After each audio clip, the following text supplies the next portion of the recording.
اور پھر جب ہم موو ہوئے تو پاکستان چوک میں رہے. پاکستان چوک کے بعد ہم رہے block 6 PCH across the railway line. وہاں پر ہم نے گھر لیا. مگر اس سے پہلے جب موو ہوئے تو ہم ملیر میں ہی رہتے تھے. ملیر کے بعد ہم پاکستان چوک آئے. پاکستان چوک کے بعد ہم PCH میں گئے. اور پھر PCH کے بعد جو ہے ہم نے سائٹ میں فیکٹری لگائی. میں نے سائٹ میں PCH کے بعد میں نے ایئرپورٹ پہ فیکٹری لگائی. پھر ایئرپورٹ کے بعد سائٹ میں لگائی. یعنی یہ ایک بہت تیزی سے نہیں، بہت اطمینان اور سکون سے آہستہ آہستہ ایک جلدی سے جیسے سیڑھیاں چڑھ جاتا ہے ایسا نہیں. ایک سیڑھی اطمینان کے ساتھ جو ہے وہ ہوئی. پھر فائنلی یہ ہے کہ ہم نے ایک ہمارے پاس میں بہت بڑا، میرے پاس کوئی بہت نقصان ہو گیا تو میرے پاس کوئی 2.25 لاکھ روپے بچے.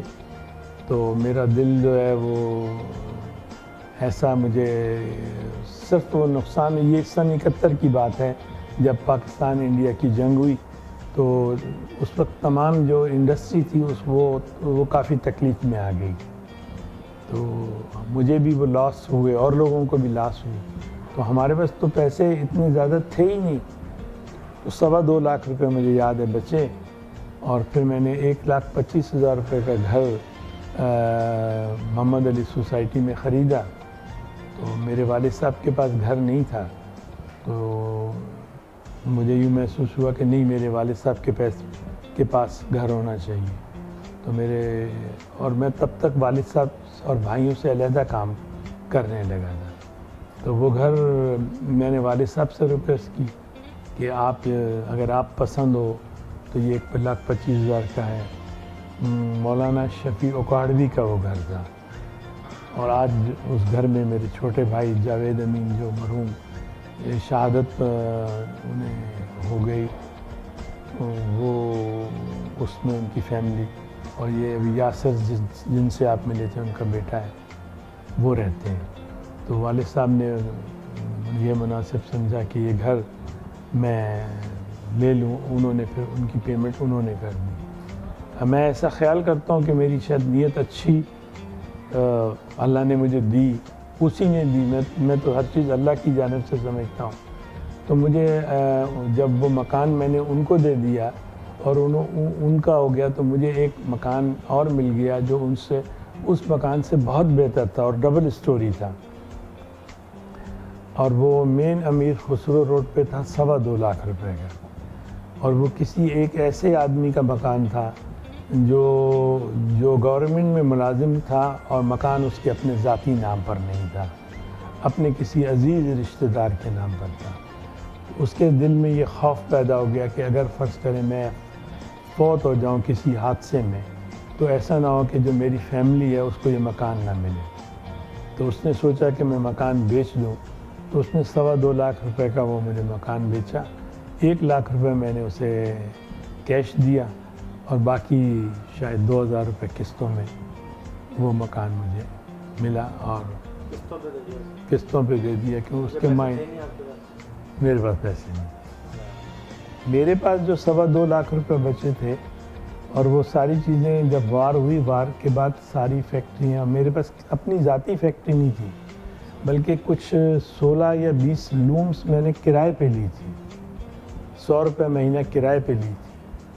اور وہ چونکہ میں مکمل طور پہ ویونگ کے کام کو مکمل طور پہ جانتا ہوں کہ کس طرح وارپ ہوتا ہے، یارن سے وارپ کیسے ہوتا ہے، بیم کیسے بنتا ہے، سارننگ کیسے ہوتی ہے، ڈیزائن کیسے بنتا ہے، ڈابی کیسے چلتی ہے، جیکارڈ کیسے چلتا ہے، اور کپڑا کیسے بنتا ہے، اس کی گریڈنگ کیسے ہوتی ہے. میں ایک مکمل ایک کام کو چونکہ پریکٹیکل کرتا تھا تو وہ مجھے آتا تھا.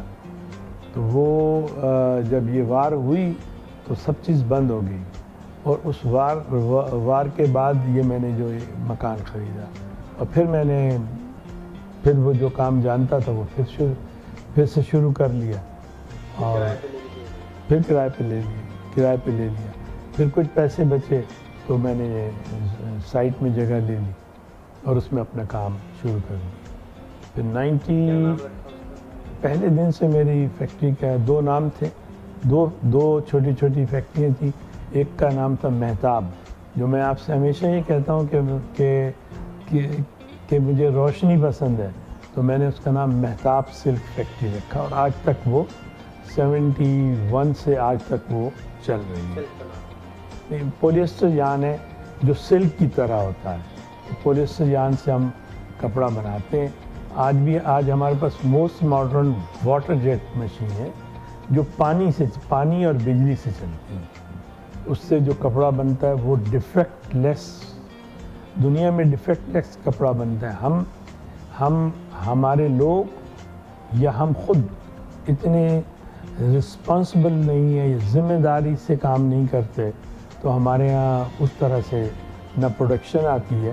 اس کا آپ سمجھیں کہ 25% دنیا میں جو 75 لومیں ایک عورت چلاتی ہے، ہمارے ہاں وہ 7 لومیں 8 لومیں ایک آدمی چلاتا ہے۔ تو ہم دنیا سے ابھی بہت پیچھے، ہماری سوچ، عقل، سمجھ،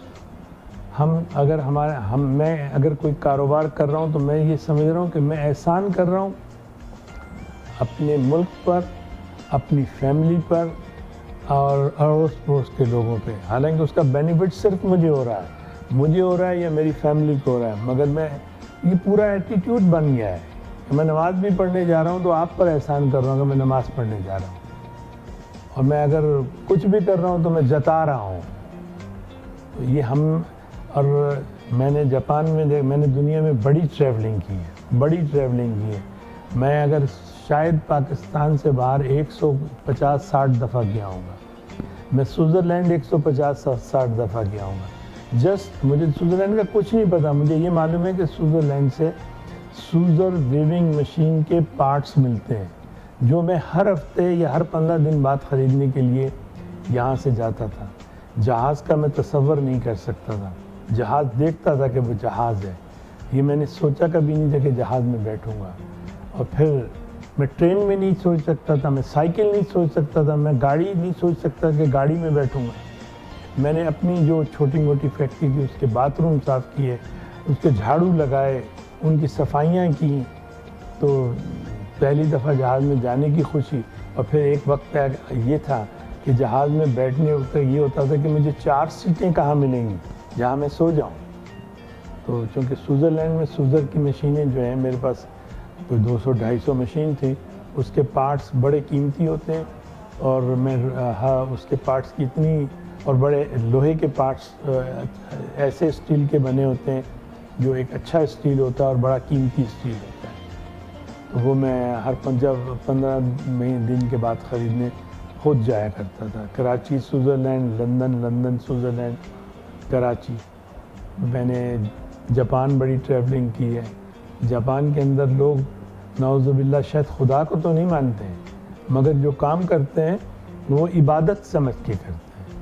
اور میں 1 منٹ میں آپ کو یہ بتانا چاہتا ہوں شارٹ میں، کہ میں نے کوئی 200 لومیں خریدی جاپان سے۔ تو میرے ساتھ اور بھی میرے ایک دوست تھے، انہوں نے وہ جو کافی پڑھے لکھے تھے، مجھ سے زیادہ سمجھدار تھے، مجھ سے زیادہ ایکسپیرینس تھے، انہوں نے کہا کہ آپ اس ڈیل کو مجھے کرنے دیں۔ انہوں نے وہ ڈیل کی، تو پرائز جو جاپنیز چاہتے تھے وہ 100 روپے میں بیچنا چاہتے تھے، اور ہم نے یا میرے دوست نے وہ پرائز 125 روپے میں خریدی۔ ان کی ڈیمانڈ 100 روپے تھی اور ہم نے 125 خریدی، اور جو بیچنے والا تھا اس کو 5% کمیشن بھی دی، یعنی انڈر ہینڈ دیا، کہ ہم سمجھ رہے تھے کہ یہ ہمیں 125 میں جو یہ دے رہا ہے یہ سستی دے رہا ہے۔ اب وہ بیچنا ہی 100 روپے میں چاہتے تھے، ہم نے خریدی 125 میں اور 5 روپے کمیشن بھی دی۔ تو 130 روپے ہو گئے. میں ان کی ذمہ داری،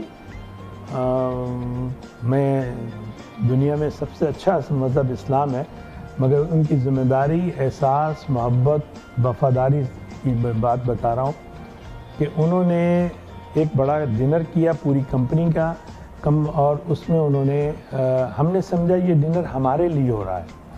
جب ڈنر، وہ چونکہ جاپنیز اتنی زیادہ اچھی انگریزی نہیں بولتے تھے، تو انہوں نے کہا کہ جی آج ہماری کمپنی کے ایک آدمی نے شاندار کارنامہ انجام دیا ہے کہ ہم company want to sell the machine on 100 rupees, مگر ہمارے سیل مین نے اس کو 125 روپے میں بیچا اور 5% کمیشن بائر نے دی، جو کہ اس نے یہ پیسے بھی کمپنی نے جمع کرا دی. اور ہماری سوچ، عقل کہ ہم 100 روپے کے 75 روپے میں ہم نے وہ چیز نہیں خریدی، ہم نے وہی انداز کہ ہم ایکسپرٹ ہیں اور ہم نے انڈر ہینڈ کچھ دینا ہے، تو انڈر ہینڈ ہم نے اس کو کتنے روپے دیے، اس کو ہم نے 55 روپے زیادہ دے دی، یعنی 55% ہم نے پرائز زیادہ دی ان کو، اور انہوں نے وہ کمپنی میں جمع کرا. اور ہم نے یہ ہم کام کو کام بھی نہیں سمجھتے، عبادت بھی نہیں سمجھتے، وہ کام کو کام سمجھ کے، عبادت سمجھ کے، اور خدا سے ڈر کے، جو نعوذ باللہ خدا کا وہ نہیں مانتے.